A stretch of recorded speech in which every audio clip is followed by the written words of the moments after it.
Good morning. We'll call this committee hearing to order.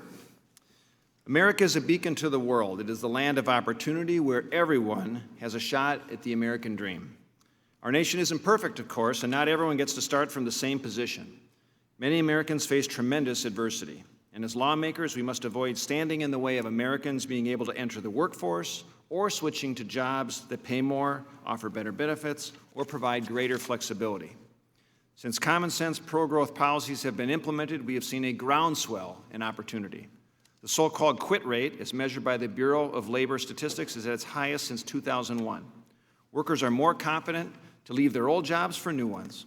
Job satisfaction is at its highest since 2005, according to a survey by the Conference Board. These are positive signs as opportunities expand for everyday Americans. And contrary to claims that economic growth is only benefiting the wealthy, the unemployment rates among those workers who normally face the greatest challenges in the job market have fallen drastically since pro-growth policies were initiated. Among those without high school diplomas, the unemployment rates of blacks, Hispanics, and whites have fallen 8.1, 3.8, and 3.3 percentage points respectively. According to a Washington Post analysis, there's been a 3.3% increase in jobs for blue-collar workers in goods-producing jobs, the best rate since 1984. A New York Times article states that the number of Americans seeking Social Security disability benefits is plunging, a startling reversal of a decades-old trend. It cites a stronger economy as the cause. This is how we look at the full picture of our economy, by looking at a variety of indicators. While my friends on the other side of the aisle look at the downward movements in measures of average and median worker earnings, they fail to see that the median worker today is not necessarily the same person as last month or last year or a decade ago. It is possible for these measures to decline even when wage rates are rising. Many critics fail to acknowledge that people move in and out of different income ranges over their lifetime. Just because it is not easy to measure progress across a population of over 320 million people, we should not assume people are tethered to a given income percentile over their lifetime despite ample evidence to the contrary. Millions of people from all over the world continue to relocate to the United States despite tremendous risks and numerous challenges, and clearly it is because America remains the land of opportunity. We must take care in reading headline statistics, otherwise we risk creating policies that destroy the potential for real progress. If we allow people to thrive, they will thrive. If we allow American businesses to invest in their employers, they will invest in their workers. If we let Americans keep more of their money, they will put it to the best uses for their families, and their own well-being and our economy will thrive. Our future will only be brighter if we allow the path of smart economic policy, follow the path of smart economic policy. Our prospects for a brighter future will be dimmed if we go back to the old ways.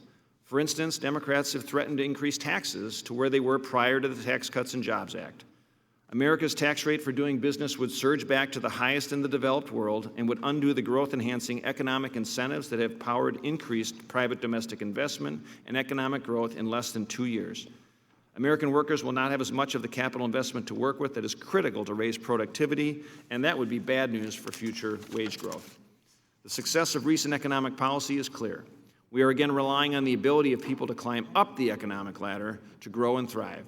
Our star panel of witnesses today will help explain the progress made to date and how and why, with pro-growth policies, we can continue to prosper as the great nation that we know America to be. Before I introduce our witnesses, though, I now yield to Ranking Member Heinrich for his opening statement. Thank you, Mr. Chairman. Well, it feels like deja vu all over again. Another hearing on the Republican tax law passed 9 months ago. Another attempt by Republicans to convince their constituents that they are better off because of that law. But there is a problem. Despite White House promises, working families aren't better off. And another hearing is not going to change that. Wages are stuck. The typical worker's hourly wages after adjusting for inflation were lower in August than they were a year ago. What has increased is the cost of this tax giveaway. When Republicans passed the bill last December, the estimated cost was $1.5 trillion with a T dollars. Today it stands at $1.9 trillion. It was a massive waste of resources when workers could least afford it and when we should have been investing in our people and our communities. Most working Americans have been treading water, with middle-class earnings stalled for years. The typical man working full-time year-round earned less in 2017 after adjusting for inflation than in 1973. While earnings have been stagnant or shrinking, the costs of childcare, of housing, of education have climbed higher, with student loan debt exploding in the past decade. We'll hear today that we just need to look at different inflation measures or use a different survey, and then everything looks fine. But telling people across my state, don't worry, you're doing better than you realize, won't make it easier for them to pay their kids' college tuition. It won't help them get health insurance or treatment for addiction. Even as those in the middle class work harder and harder to make ends meet, those at the top continue to reap large income gains. Between 1980 and 2014, the top 1% saw their pre-tax incomes grow by 204%, while incomes for the bottom 50% remained virtually flat.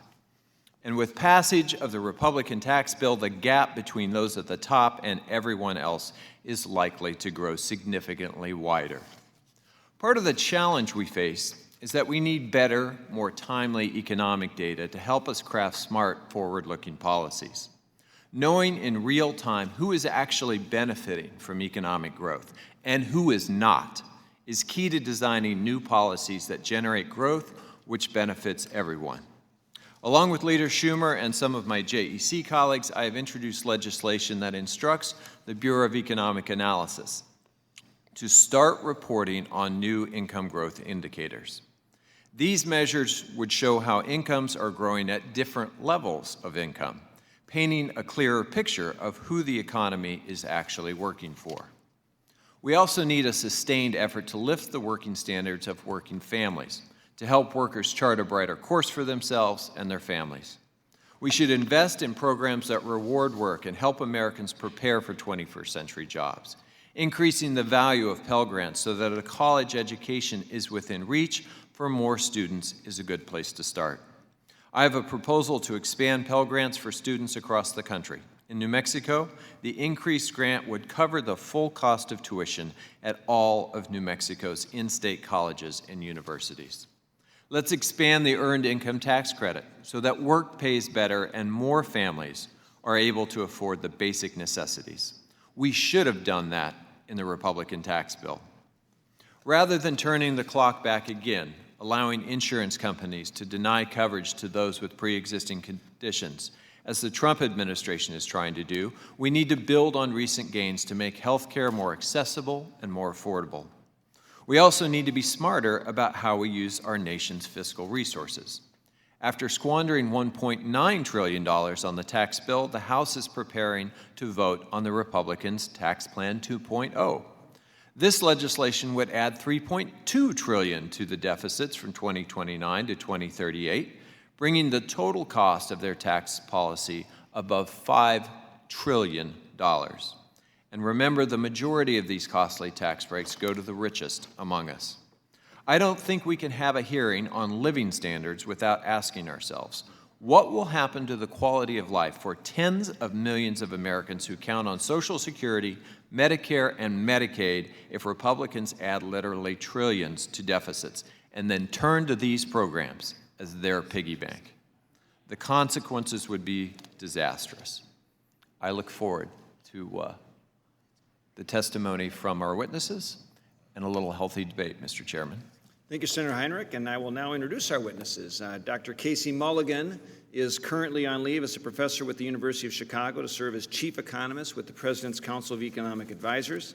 Dr. Mulligan was also a professor at Harvard University and Clemson University and has authored two well-known books, The Redistribution Recession, How Labor Market Distortions Contracted the Economy and Side Effects, The Economic Consequences of Health Reform. He is affiliated with a number of research organizations, including the National Bureau of Economic Research, the George Stigler Center for the Study of the Economy and the State, and the Population Research Center. He received his doctorate in economics from the University of Chicago and his BA in economics from Harvard University. And we should note that Dr. Mulligan's parents are with him in the audience today. Dr. Russell Roberts is also with us. He is a research fellow at Stanford University's Hoover Institution. He is also the host of Econ Talk, which is a podcast discussing a variety of topics with economists, authors, and business leaders. Dr. Roberts has been a professor at George Mason University, Washington University in St. Louis, the University of Rochester, Stanford University, and the University of California, Los Angeles. He received his doctorate in economics from the University of Chicago and his BA in economics from the University of North Carolina at Chapel Hill. Mr. Stephen Moore is a distinguished visiting fellow at the Heritage Foundation and an economic analyst with CNN. Mr. Moore was also a senior economics writer for the Wall Street Journal's editorial board and the founder of the Club for Growth. He has authored and co-authored multiple books on economic policy. He received his MA in economics from George Mason University and his BA in economics from the University of Illinois at Urbana-Champaign. Dr. Heather Boucher is the executive director and chief economist at the Washington Center for Equitable Growth. She writes regularly for the New York Times, The Atlantic, and Democracy, in addition to making frequent deletion appearances. Dr. Boucher also served as a senior economist with the Joint Economic Committee. She received her doctorate in economics from the New School for Social Research and her BA in economics from Hampshire College. Welcome to all of you, and thank you for joining us today. You will each have 5 minutes for your presentations, and Dr. Mulligan, you are recognized for 5 minutes. Good morning, Chairman Paulsen and Ranking Member Heinrich and members of the committee. I appreciate the opportunity today to comment on wages and labor market performance. The American economy is growing again, but many in the media and policy circles and academia have been puzzled by what appears to be stagnating real wages. The hourly amount that workers are paid can be an important indicator of economic performance and economic policies. But how wages are measured turns out to greatly affect estimates of their level and their trend over time. Several features of the available wage data provide an incomplete picture. Most national measures of wages focus on a ratio that has cash earnings in the numerator and a denominator of either the time worked or the time paid.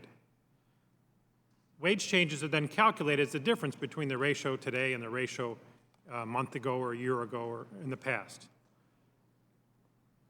But because cash earnings do not adequately count the full compensation, namely the fringe benefits that are available on many jobs, and the usual measures neither net out payroll or income taxes owed as a consequence of working, this approach misses an important part of the economic value of work for the worker and his or her family.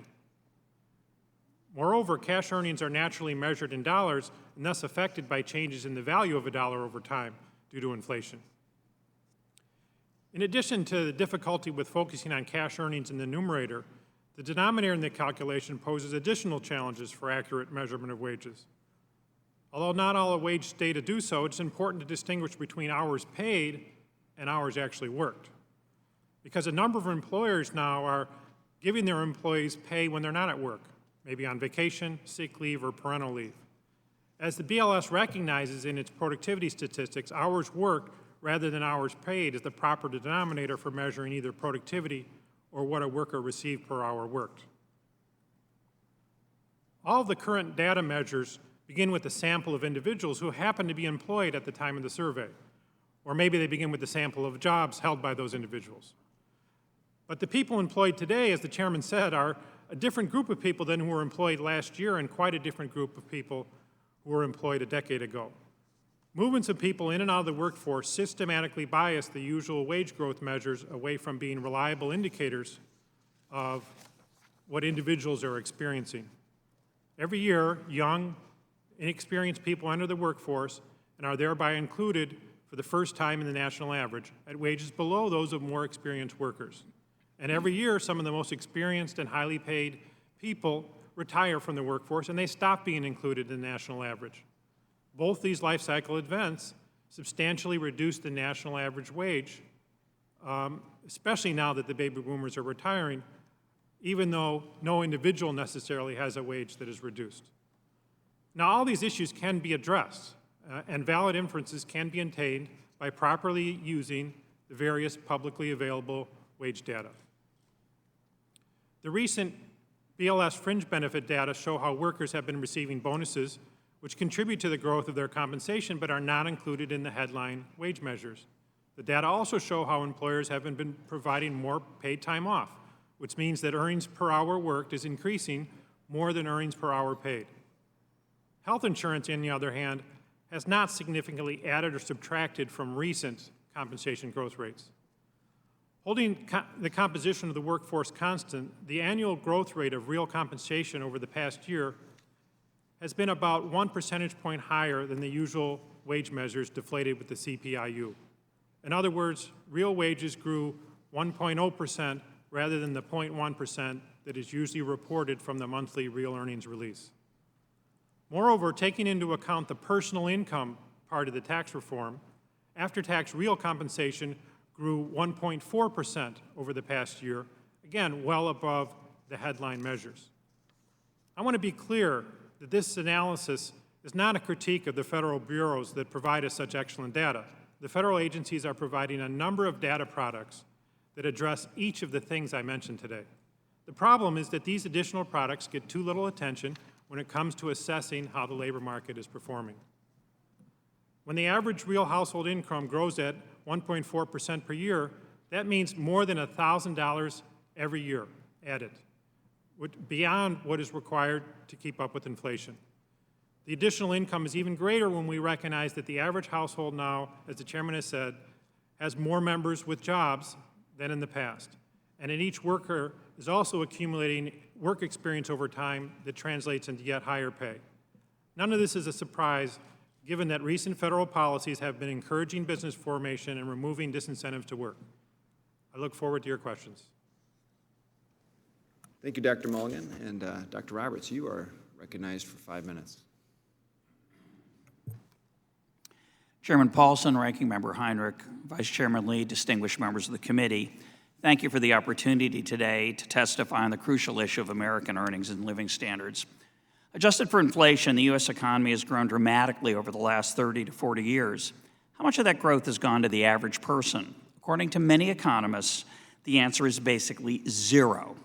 In a recent gloomy study of the American economy that Ranking Member Heinrich mentioned, economists Piketty, Sayes, and Zuckman find that the bottom half of the American economy gained essentially nothing between 1980 and 2014, while incomes of the top 1% tripled. New York Times columnist David Leonhardt concluded that the very affluent, and only the very affluent, have received significant raises in recent decades. Nobel laureate Paul Krugman, writing in 2014, said that, quote, wages for ordinary workers have in fact been stagnant since the 1970s. But these depressing conclusions, and others like them, rely on studies and data that are incomplete or flawed. They understate economic growth for the poor and the middle class because they use measures of prices that mismeasure inflation. They leave out important components of compensation, such as fringe benefits. And many of the most pessimistic studies about the fate of the middle class ignore the fall in the marriage rate that distorts measurements of progress. When Piketty, Sayes, and Zuckman say that incomes of the top 1% tripled between 1980 and 2014, you might think that people who were in the top 1% in 1980 earned 3 times more than that by 2014, but that isn't what their numbers measure. Their numbers show that the richest 1% in 2014 made 3 times what the richest 1% in 1980 made. It's not the same thing. The richest people in 2014 aren't the same people. A lot of them, people like LeBron James or the founders of Google, Larry Page and Sergey Brin, weren't alive in 1980. The same is true of the middle class. The change in median income between 1980 and 2014 doesn't capture what actually happened to the people who were at or near the middle. Most of the gloomy studies take a snapshot at a point in time and compare it to a snapshot later, ignoring the fact that the people in the pictures aren't the same. To find out how economic growth affects people at different income levels, you have to follow the same people over time. A number of studies have done that. I summarized 5 of them in my written testimony. The results are quite cheerful when compared to the gloomy studies that take snapshots of the American economy. Studies that follow the same people over time, using survey data, find that since the 1970s, people raised in poor families have a much better chance of surpassing the income of their parents compared to children from rich families. They find that children raised in poor families have gains in income relative to their parents that are larger than the gains to children in middle-class families, which in turn are larger than the gains to the richest families. Studies that use tax data to follow the same people from the 1980s find that the poorest people have the biggest gains in income over time, followed by the middle class, and in fact, the richest people make little or no progress in these studies. The economic growth of the past 40 years did, in fact, help the poor and the middle class. A rising tide does, in fact, lift most of the boats, and it lifts the smallest boats the most. The yachts, the income of the rich, pretty much stays where it is or even falls a little. Now, don't cry for the rich. Even if they stood still over the last few decades, they had a very pleasant economic life. There's still lots of inequality in America, but measured inequality masks the growing prosperity of average and poor Americans over time. And those gains are understated, I believe, because even the best measures of inflation overstate the rise in prices and therefore understate the gains in income for all Americans. This does not mean that everything is fine in the American economy. We can do better. There are special privileges reserved for the rich that reduce their risk of downward mobility. Financial bailouts are the most egregious example, and we should stop that. There are too many barriers like occupational licensing and the minimum wage that handicap the disadvantaged, desperately trying to get a foothold in the workplace. And the American public school system is an utter failure for too many children who need to acquire the skills necessary for the 21st century. But the glass is at least half full. All Americans deserve the chance to get ahead, to thrive, and to flourish. The focus on the gloomy narrative misleads us as to what needs fixing. We should instead focus on getting rid of the barriers that block access to prosperity. And let's remember that economic growth can and does benefit all Americans, especially the poor and the middle class. Thank you very much. Thank you, Dr. Roberts. And Mr. Moore, you're recognized for 5 minutes. Thank you, Mr. Chairman. Thank you, Mr. Vice Chairman, for the opportunity to testify this morning. It is a privilege to be here. I thought I would talk a little bit about, as many of you probably know, along with Larry Kudlow, I served as one of the senior economic advisors to the Trump campaign and helped author one of the early versions of the Trump tax cut. So I thought I'd relate to you how we came about these policies, why we did, and how we think they're working. And I would start by simply saying this, that the philosophy, I believe, of what Donald Trump is trying to do in terms of economic policies is all focused on growth. Growth, growth, growth. How do you get the economy growing faster? Now, that higher growth does not necessarily you're going to get higher wages, but I can guarantee you this, if you don't have growth, you're not going to get higher wages. So higher growth is a precondition to getting higher living standards and higher wages. And so I brought a few charts that I'd like to show, if I may. This is the first on why it is that growth is so important.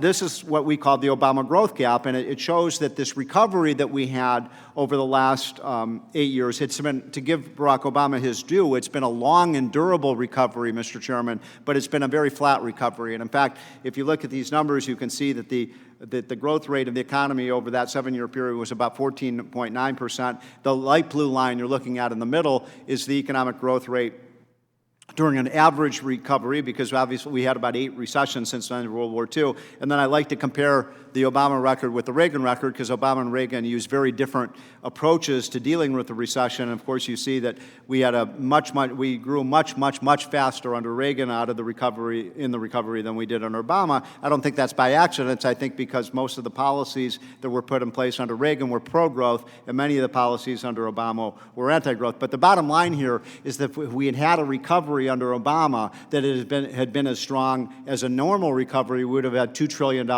more GDP by 2016. If we had a Reagan-style recovery, we would have had $3 trillion more. Now, if you'll turn to the next chart, this is interesting, and it gets to this point about, Mr. Heinrich, you were making the point that the cost of the tax cut has increased from 1.4 to 1.9 trillion. Let me explain why the CBO is saying that, and it turns out that actually it proves the success, not the failure of the tax cut. So if you look at this chart, what you're looking at is from the time right before we passed the tax cut in December of 2017. So the picture that the CBO took of the economy before that, and then comparing that with the most recent forecast the CBO has put out on growth. This is the most amazing story. In just 7 months, CBO has revised its 10-year forecast for the economic growth of the U.S. economy by $6 trillion. I mean, think about that. In 7 months, they've increased their growth rate forecast by $6 trillion. That didn't happen by accident, Mr. Chairman. It happened because you passed a tax cut. And by the way, I wouldn't say it's only the tax cut. It's all these other factors, the deregulations, the pro-American policies. But anyway, so the cost of the tax cut has not gone up from 1.4 to 1.9 trillion. We estimate just that extra $6 trillion of GDP growth is going to lead to somewhere in the neighborhood of $1 trillion more federal revenues. And if you look at it that way, then the tax cut, 2/3 of the tax cut has already been paid for just by the economic growth that we've gotten over the last 7 months. In terms of how Americans feel about the economy, you can see that in the next chart that 3 out of 10 to 4 out of 10 Americans rated the economy as good or great during the Obama years. Today, according to the latest numbers, 7 out of 10 Americans rate the economy as good or great. They realize something big is happening with the economy. If you look at the next chart, it shows where we're creating jobs. This is one of my favorite ones. This is manufacturing jobs, it's construction jobs, it's mining jobs. These are those middle-class jobs that are good-paying jobs that have been leaving. And you can see that we've created about 1 million new manufacturing, construction, and mining jobs in just the last 18 months. That reverses the trend. Look at mining and logging. Look at what's happened with construction. It's going through the roof.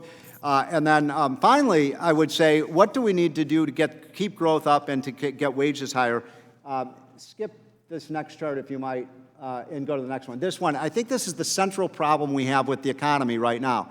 How do we get people into the workforce? Because people can't earn a living, they can't have a high wage if they don't have a job. And what's so interesting about this is that this is since January of 2000, you're seeing that for older Americans, obviously we have an aging population, older Americans are more likely to be working today than they were in 2000. So their labor force participation rate has gone up. But what's disturbing is look at what has happened to the labor force participation rate of younger workers. They've been actually dropping out of the workforce. A lot of studies show that when people start working at a later age, when they start working at an earlier age, their lifetime earnings are higher. We've got to get young people into the workforce. It's the best thing we can do for their wages. Thank you. Thank you, Mr. Moore. And now, Dr. Boucher, you are recognized for 5 minutes. Thank you, Chairman Paulsen, Vice Chairman Lee, and Ranking Member Heinrich for extending an invitation to speak here today. I'm honored to be here. My name is Heather Boucher, and I'm Executive Director and Chief Economist at the Washington Center for Equitable Growth. We seek to advance evidence-backed ideas and policies that promote strong, stable, and broad-based economic growth. I'm here today to talk about how the economy is working and not working for most American workers.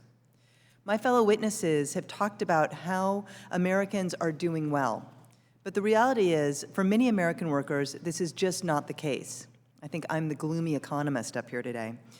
Over the past few decades, incomes and wealth have surged for those at the top, while earnings for low and middle-income Americans have stagnated.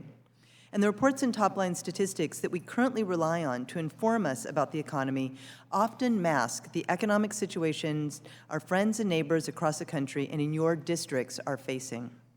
As the Joint Economic Committee considers the needs of Americans up and down the income spectrum, you should consider supporting the Measuring Real Income Growth Act of 2018, which was introduced by Senator Schumer and Ranking Member Heinrich in the Senate and by Representative Maloney in the House.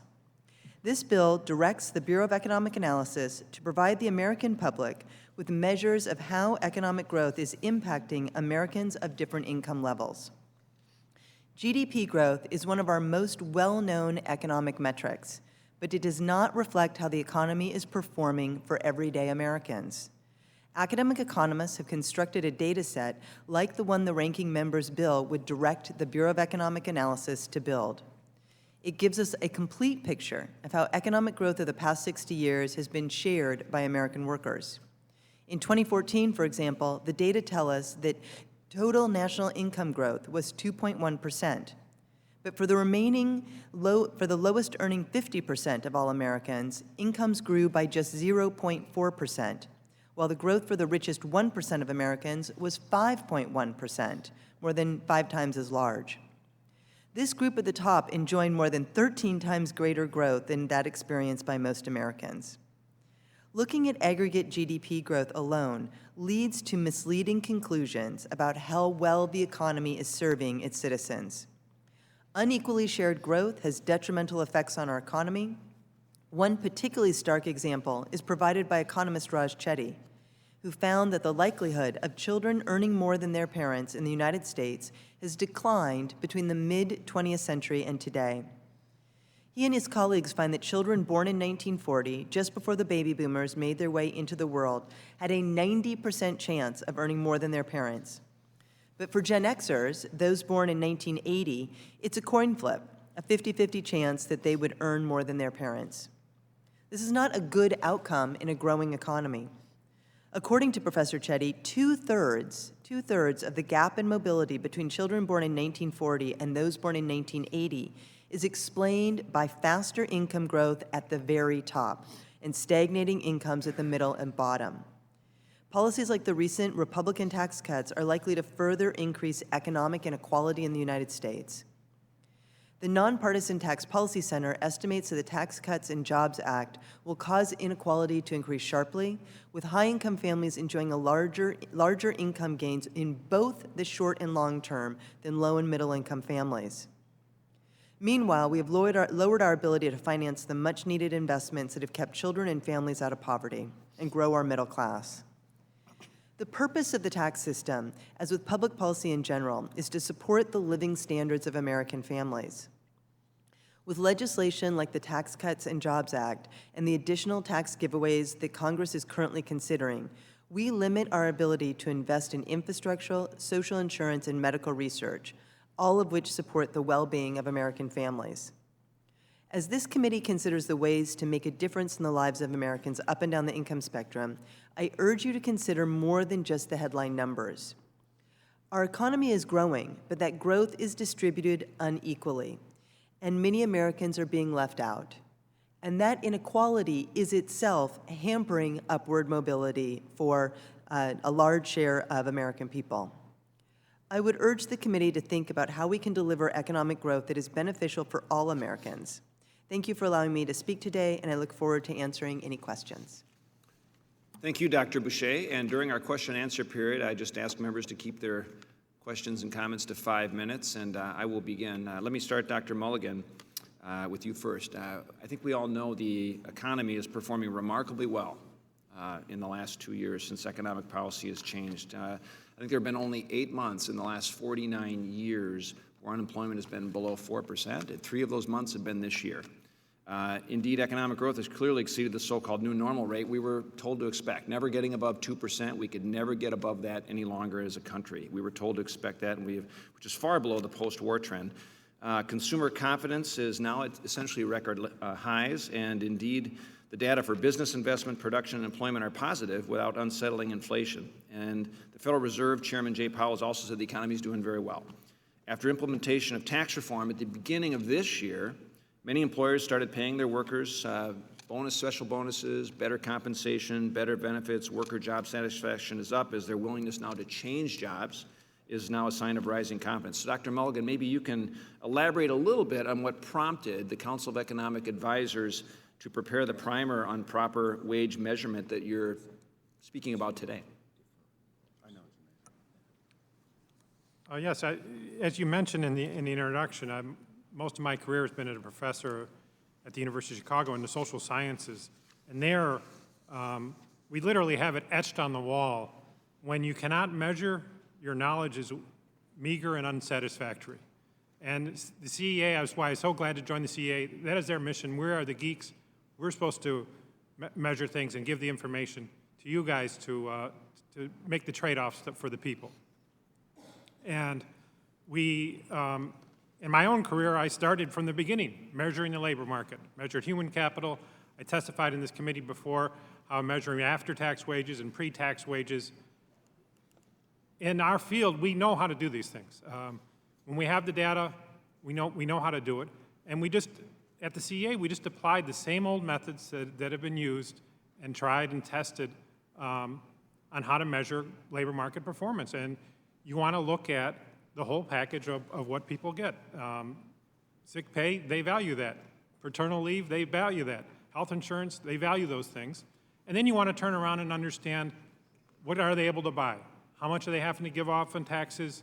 How expensive are the things that they want to purchase? And that was the motivation for the CEA report. I'll go to Mr. Moorman and Dr. Roberts, and Dr. Boucher, you can comment last, but can you give your perspective a little bit, perhaps, on just the economy and how are workers doing? How are consumers and businesses doing? And do you believe that economic improvements are, in fact, being widely shared? Mr. Moore? If you look at the data on wages, I think, Mr. Heinrich has a point that, we've been stuck, for 20 years in flat wages. And in fact, I'd make the case, this is one of the reasons Donald Trump won the election. The middle class hadn't seen gains in 20 years. And I'll tell you this, there's a perception out there that this tax cut that you all passed last December was for the rich. And I guarantee you, every conversation I ever had with then candidate Trump was, how do we get middle class wages up? And there are two things in this bill, I think, that have really helped look, it's early in the game in terms of wages, so we don't have a lot of great data. We do know, by the Heritage study shows that just in terms of tax cut to middle-class families, the average family is saving $2,000 a year. So that ain't nothing, right? I mean, that's a nice bonus to their paycheck. But we thought that two things could happen that would raise wages over time. Number one, we want businesses to invest more, right? The only way you can, over time, and we've got three eminent other economists on this platform, so tell me if you think I'm wrong, but you need businesses to invest more in capital, and that plays out in higher wages. The capital labor ratio and the wage rate are like 95% correlated over time. And so we want business to invest more. And so far, so good on that. We're seeing some really healthy increases in business investment. I go around the country, by the way. I've been everywhere from Portland, Oregon to Portland, Maine. Every city you go in, all you see is cranes building apartment buildings, condos, factories, warehouses. Those are workers that are getting those jobs. The second thing we wanted to do was to create a tighter labor market. Boy, do we have a tight labor market right now. According to the latest the Bureau of Labor Statistics monthly jobs report, there are 6.5 million more jobs than people to fill them. That's creating a lot of opportunities for workers to bargain higher wages with their employers. If they don't like their job now, they can go to, if they don't like what Joe's paying them, they can go to Sally and get a pay raise. So those kinds of factors, I think, will lead to the kind of higher wages that we all would like to see. I know that upward mobility is key as you talk about a tight labor market. So of all 435 congressional districts, the district I represent has the lowest unemployment in the country at 1.9%. Representative Heinrich, you're recognized for 5 minutes. Senator Heinrich. Mr. Chairman, I'm an engineer by training, so I'm a fan of data, and I don't think we should ever shy away from the data. But let me suggest that maybe what we should have done here is to actually have a hearing with hourly workers to ask them how they're faring rather than asking economists how workers are faring. And I think this hearing is an example of exactly why DC so often looks out of touch. Mr. Moore, you stated that CBO estimates show that the tax cuts are paying for themselves, but this is precisely the opposite of what CBO is saying. They have directly stated that the tax cuts will cost $1.9 trillion even after factoring in additional growth.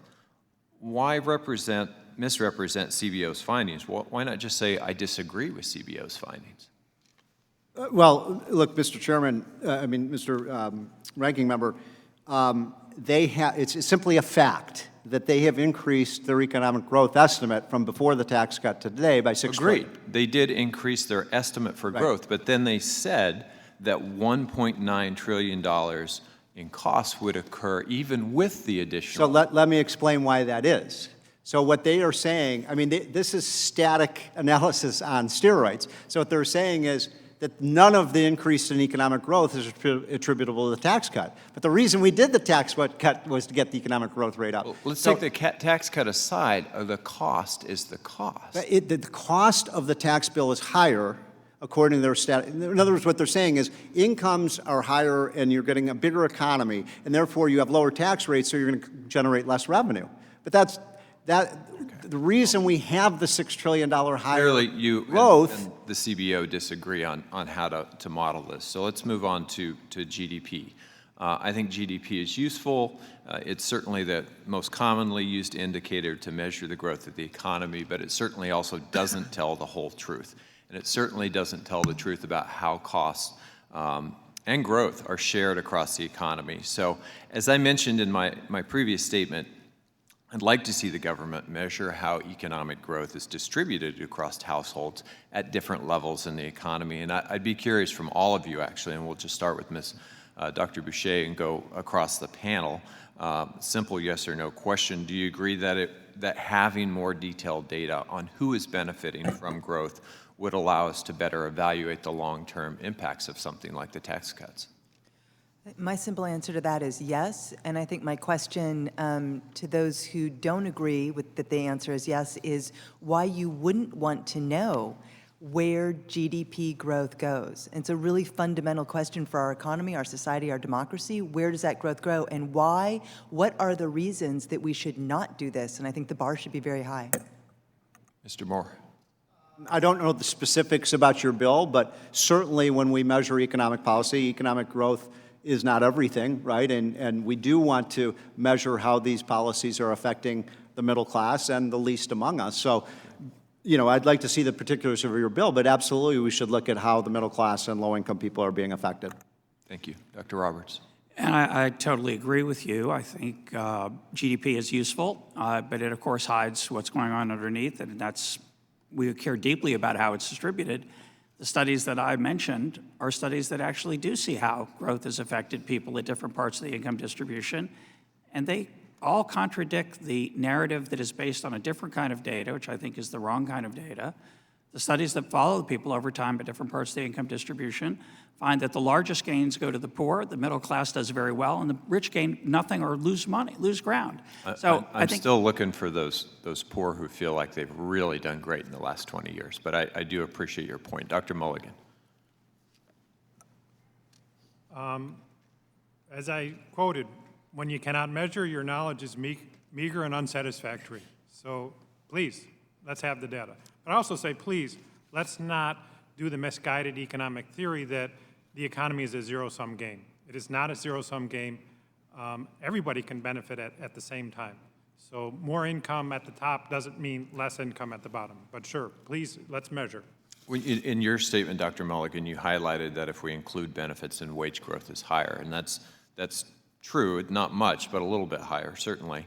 But there are tens of millions of Americans that receive very few benefits from their employers. There are a lot of workers who receive none. Low-wage workers are the least likely to receive benefits. Is there some substantial value in looking at wage growth in and of itself without fringe benefits? Well, again, when I put it in a market context, Adam Smith talked about this as compensating difference. So yes, there are jobs that don't offer benefits, health insurance benefits, let's say, or sick leave. But they would tend to offer other things, maybe a nice schedule or a good location or what have you. And I would want to look at the full picture. And in CA's analysis, we included all the Americans to the extent that the Census Bureau measures them with our sample of hundreds of thousands of people. And so all kinds of people were included in there, including the ones that you mentioned. Thank you. Representative Schweikert, you're representative for 5 minutes. Thank you, Mr. Chairman. And look, this is one of those hearings you sort of look to, but I'm hoping we can sort of geek out for a moment. And just a quick comments on some of the other testimony we've had. Our baseline before the tax reform was what? The next decade or 2 decades, about what, 1.8, 2% was the baseline GDP growth. The baseline math, I think, that came out of joint tax was if over the next 10 years we could have a 0.4% growth rate additional on top of that 1.8, the tax reform paid for itself. Well, GDP now, right now I know it's just a snapshot, has us at 4.4. So I'm sort of heartbroken. There does seem to be this left-right divide on wanting to sort of talk down what should be sort of a joyous opportunity for particularly when we actually start to look at what's happening with blue-collar, those without a high school education. And we're only, what, 9 months in or 8 months into actually data sets of post-tax reform and a lot of other things going on. I think I have a more elegant question and to go across. If what I'm seeing in Arizona right now, with my unemployment statistics, with people actually recruiting workers from the homeless campus because they're so desperate for labor. What do we as policymakers, whether you be on the left or the right, what do we do to continue it? As you know, Arizona, I think in the first quarter had some of the fastest growing wage growth. What do we do policy-wise to continue that? Doctor, for you, when we see the benefits that have happened so far this year, how do we create this sort of growth stability? Because we're out of the growth recession. How do we maximize this curve for as long as possible? I should preface by saying the CEA, we're the geeks. We run the numbers. We do not make the policy. We are aware of the president's agenda, and we are studying that. So one of the things that I think people haven't appreciated yet, and we're going to roll some measures out, is about regulation and deregulation. Regulation is a big problem for business and for the labor market, and steps toward streamlining how businesses run be very helpful for productivity and wages. Dr. Roberts. Oh, there's an infinite number of things you could do to make the economy more effective. Many of them are not under your direct authority. Many of them are state and local regulations that I think make life very difficult for the poorest among us. I mentioned occupational licensing, state minimum wages or local minimum wages that I think keep people from getting into the labor market, and particularly real estate, housing, and land use regulations and restrictions that help rich Americans and don't and make it much harder for poor Americans to come to the cities where the best opportunities are. And I think, Ranking Member Heinrich, I think that's an area that I think, to the extent that you can do something about that, the ability to move to where the jobs are is, I think, greatly restricted by the current real estate market and the rental market for especially young people, and it's a tragedy. Mr. Moore. There's an article in the... Could you do your mic button? There was an article in the, I think it was in the Wall Street Journal a week or two about that truckers in Texas are now getting $25,000 and $50,000 signing bonuses, you know, like they're Derek Jeter or something like that. I mean, so workers, I mean, employers are really hungry to get workers. And I do anticipate that they're going to, if we continue to see this strong demand for workers, you're going to see increases in wages, which is exactly what we want. The one thing I would just add to this, I think one of the biggest problems in terms of when you just look at wages, why they aren't growing, is the healthcare costs. And I think this is something I kind of all would agree on. We may have very different prescriptions about what to do about the healthcare costs. Was that a pun? Sorry? Never mind. No, I'm just saying, you know, that's as Casey Mulligan was just saying, that this is, you know, when you have employers that face higher and higher healthcare costs, that comes out of the wages of the workers. If we can do something to lower health insurance costs for employers, Obamacare was supposed to do it, it obviously didn't work, you'll help drive up wages. Dr. Boucher. Yeah, so growth happens when you see increases in productivity and increases in people participating in the labor force. Keeping this recovery going, I think one of the things that we should be focusing on, a number of my colleagues have talked about labor force participation. There's a number of policies that could pull those folks who are still not back in the labor force back in. The employment rate continues to be lower than it was. So things like addressing the challenges that families face between work and care, policies like universal child care, paid family leave, paid sick days, and the like could go a long way. I think you're brilliant on labor force participation, because whether it be those things, the ability to access work, but also our incentives not to work that are often built into our social entitlement systems. Look, we never really get around to the honest conversation of velocity of our brothers and sisters being able to move from poverty statistics and up.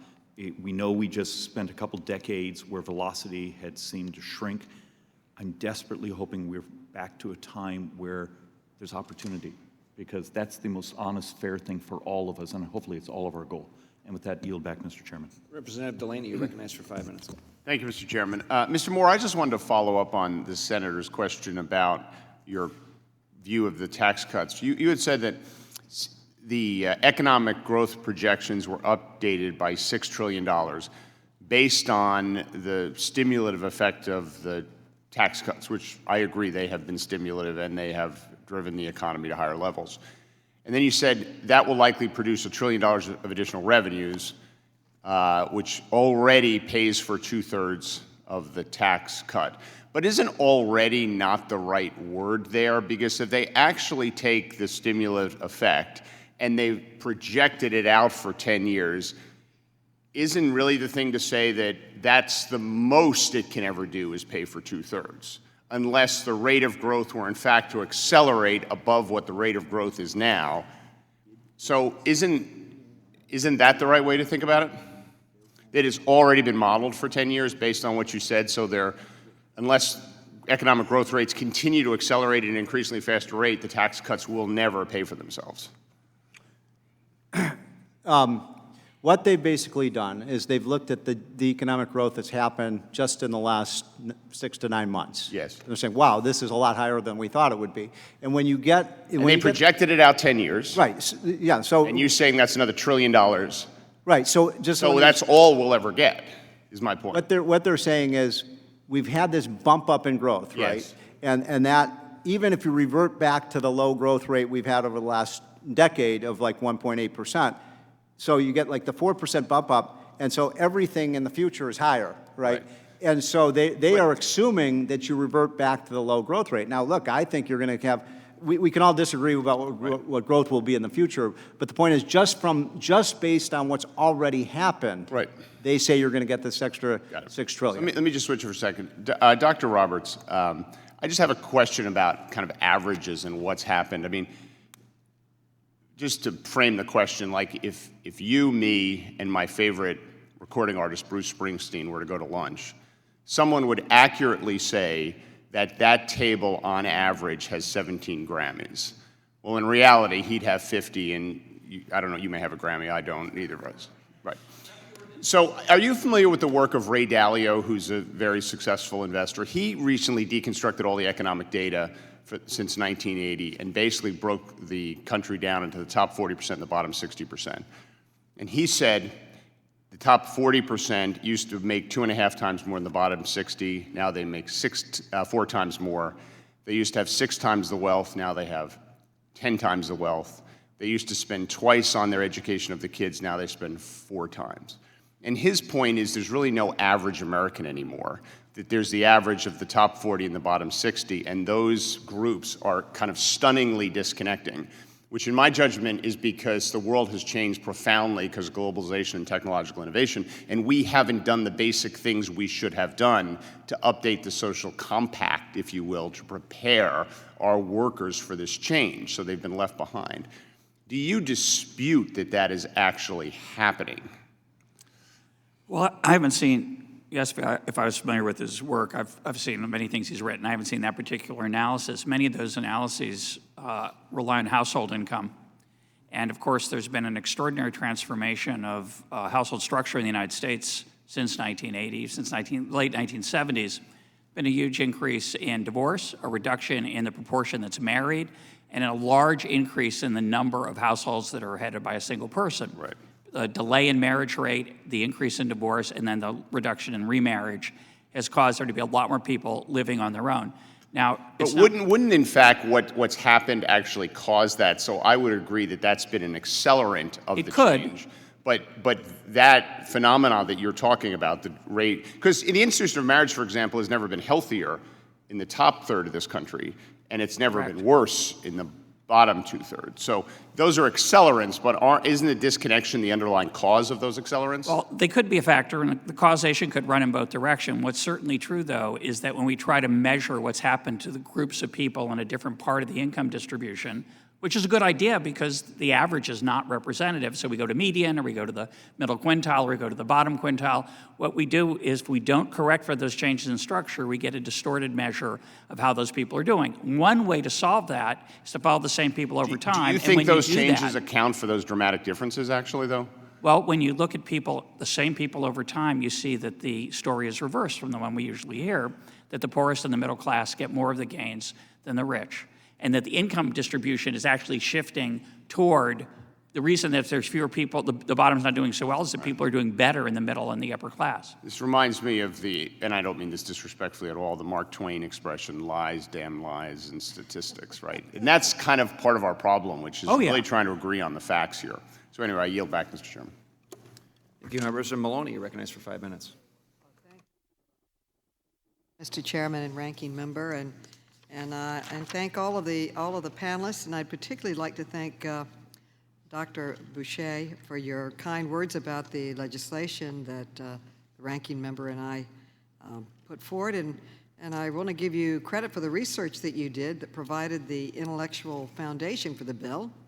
And I really urge my colleagues here to read her report on disaggregating growth and measuring who prospers when the economy grows, and ask unanimous consent to put it in the record.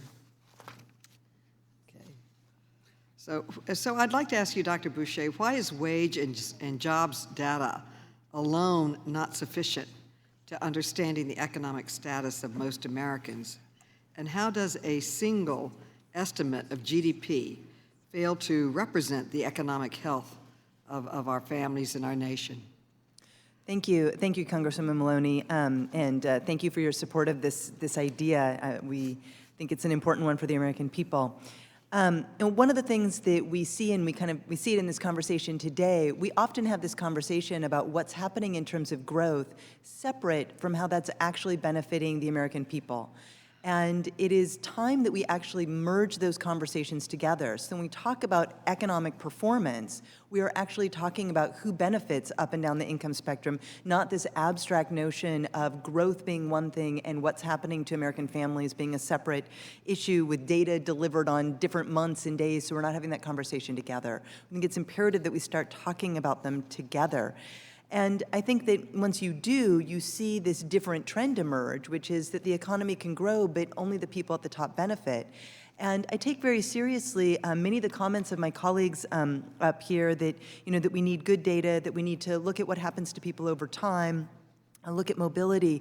But one thing that we need to make sure of, and that this data would allow us to do, is to look at what younger people are experiencing in the economy, cohorts of people over time, different demographic groups. And one of the things that we know is that people who have come up since the 1980s are actually seeing worse outcomes than their parents at similar ages. That is probably one of the most important metrics for American economic success. So it's not enough to just follow people over time or to look at the aggregates, but to look at how cohorts have been faring over time and to see that actually younger and younger cohorts are not seeing the benefit of the American dream, the benefit of economic growth, and that underpins, I think, a lot of the frustration that American families are feeling.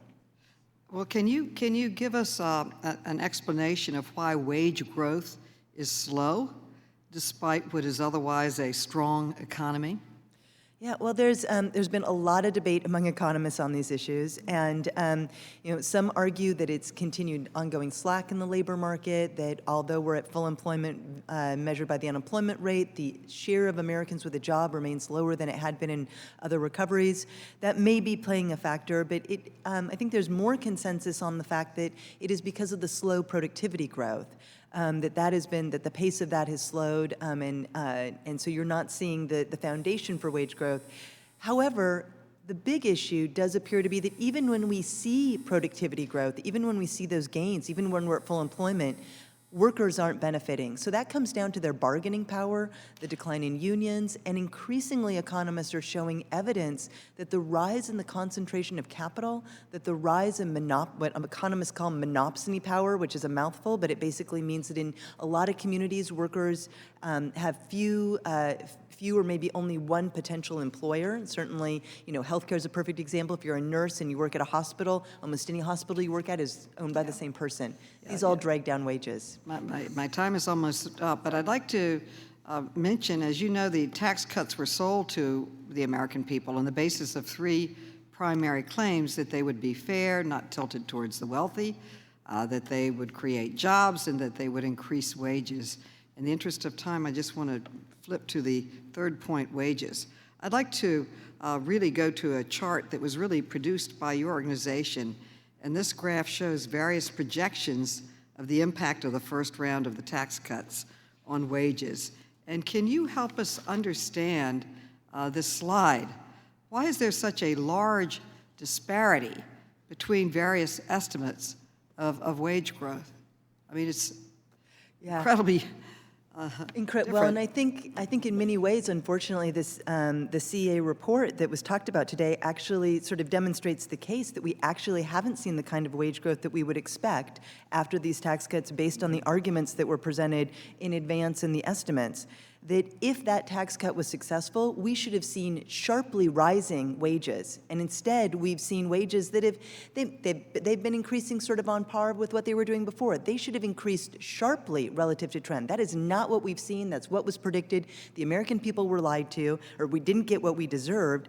And then second, what we have seen is most of the money has been going to stock buybacks. We are now back to where we were at the record-breaking level in 2007. What happened in 2008, right? This was not a good economic indicator. So the tax cuts have created growth. They should have. It was a lot of money pumped into the U.S. economy. It would have been ridiculous if growth hadn't gone up. But it has not delivered the wage gains that they said it would. Wages should have increased spikely. They should have spiked. They didn't. And instead, that's all gone, but disproportionately to share buybacks, benefiting the richest Americans and not leading to the productivity gains that we need to see to grow our economy over the long term. Thank you, Thank Dr. you. Time is up. Boucher. I think our other witnesses may disagree with that, but Senator Lee, you're recognized for 5 minutes. Thank you, Mr. Chairman. Thanks to all of you for being here. It's good to see you. Dr. Roberts, I'd like to start with you. Could you explain something to us just in a minute or so called Simpson's paradox? Only a minute? Could I? You have a great video online that does it in a couple minutes. Simpson's paradox is the phenomenon that composition changes can affect how people and trends are measured over time.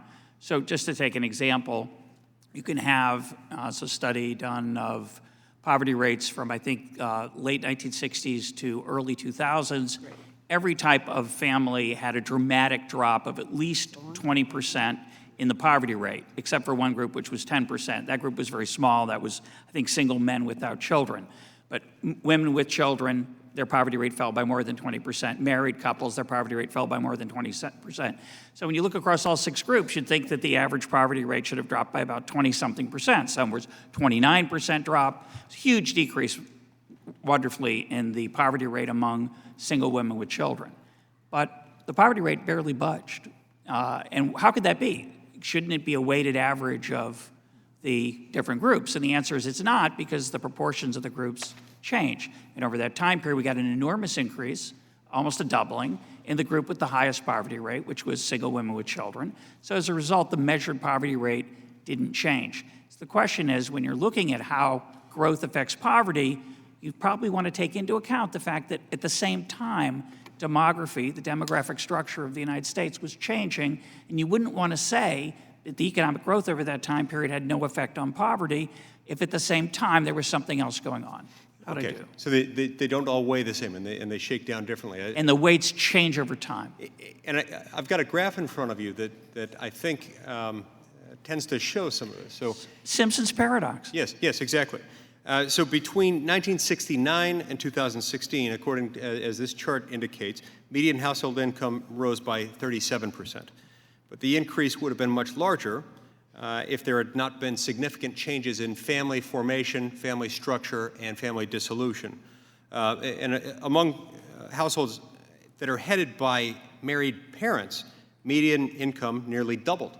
And among households headed by single mothers, it rose by more than 60%. And yet you see that the median household income rose by 37%, which is significantly lower than this lowest performing cohort that I described. So would you say this is an example of Simpson's paradox being played out? It is, and it's an example of how challenging it is to assess the effect of the economy on different groups when other things are happening in the background. It's really a lesson in the complexity of economics and how often Mark Twain was right, because sometimes it's very hard to know what statistics are actually measuring. And as the studies done by my Social Capital Project have shown, families today are twice as likely to be headed by a single parent as they were at the end of the 60s. So I'd like to ask you, is there anything that we can look to in terms of federal policy that might either be pushing this trend or that could alleviate it, that could improve it? In other words, people tend to perform better if they have two-parent households. What federal policies, if any, can you think of that might help that? Well, I'll leave my other panelists to respond more to that, but I would simply say that I don't think we fully understand the causal relationship between family structure and income. I don't think the federal government should be necessarily in the business of particularly trying to design the American family, but they should get rid of any barriers that make it expensive to be married. I would certainly agree with that. No, sure, and I agree with you on both points. It's not the federal government's business to coerce, cajole, or lead people into any particular family structure. If, on the other hand, it's doing something to actively discourage people from getting married, if it is punishing them for doing so, that could be a problem, and it could be a problem that leads to less favorable economic outcomes. Yeah. Mr. Moore, in the time I have left, would you have anything to add in terms of federal policy that might be affecting this? You mean with respect to family formation, dissolution? Welfare policy. I mean, you really have to look at whether our welfare policies are encouraging out-of-wedlock births and whether it's leading to higher divorce rates, and there is some evidence that it is. So we ought to have policies on welfare that encourage work and discourage non-marriage. Okay. Thank you very much. I see my time's expired, Mr. Chairman. Thank you. And Senator Heinrich has another question. Dr. Roberts, I wanted to follow up on something you said and would even be curious to hear my colleague's opinion on this. I don't want to misquote you, but I think you said one of the things we need to do is make sure that people can move to where the jobs are. And I often hear this with regard to rural versus urban demographics, that people should just move to where the jobs are. We used to take the approach that we need to connect our economy and invest in rural areas as opposed to just say to rural people they should move to the cities. What exactly do you mean? Because my approach would be to say we need to connect those economies. We need to have broadband in rural communities, for example, so that they can access that economy. But I think it's to suggest to rural communities that their solution is just to pick up and move to the cities seems to be a little myopic. Well, that's been the trend of world history for the last, I don't know, few hundred years. It's true in China, it's true in the United States. People have chosen to move to urban areas. I didn't mean to suggest that we ought to encourage them to move. I was suggesting that the barriers to that natural movement, which is where the most dynamic parts of the economy are right now, are the barriers that are there because of the high cost of housing and the high cost of real estate that I think is artificially high due to restrictions on zoning and other regulations. As to connecting the rural to the urban, I think it'd be great if rural areas were thriving. I care more about the people than the areas. I don't see any reason to invest specifically in rural areas per se. They should certainly have the benefits that all Americans have that federal government's activity leads to, but I don't think we should say they're struggling, that those areas are struggling. I'm worried about the people that are there. We certainly should help them invest in the skills they need, and if they want to stay in those rural areas, which many people do because it's a different lifestyle and pleasant for 1,000 other reasons than high wages, I would never want to suggest that money is the only thing that matters. Thank you. Dr. Roberts, let me follow up with one additional question before we close out as well. There's an increasing numbers in our population now that are retired or going to be retiring soon. And that means you're going to have fewer people with measurable income, though a lot of those folks now will be drawing down their savings that they've accumulated over a lifetime. So is income equality a very useful metric to measure welfare? Or will this sort of demographic, it's a combination, will this sort of demographic change affect our median household income statistics? Well, it's incredibly complicated. Obviously, we've talked, I think, exclusively today about wages and non-monetary forms of compensation. Wealth, of course, also matters. It points out to how complicated it is to assess well-being. Some of the richest people today are very poor right now. They're students.